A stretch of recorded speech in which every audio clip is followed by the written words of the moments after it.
Hello friends, if you want to permanently delete my AI from Snapchat, in this video you will know how you can do this. So there are two methods to delete this. So first method is you have to go to your profile and go to setting and scroll down, and here in account section you will see clear my AI data. You have to tap on it and now you have to confirm it.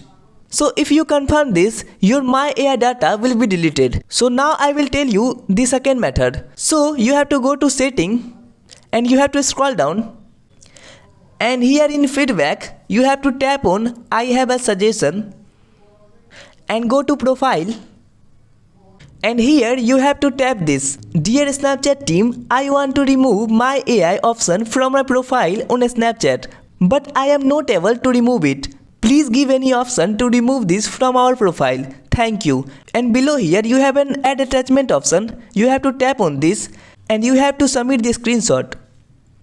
So I will submit this screenshot of my AI and click on my profile, and now you have to submit this. So when you submit this, the Snapchat team will automatically delete my AI from your profile. So friends, if this video was helpful for you, please hit the like button and subscribe this channel and press the bell icon, and also comment down it worked or not.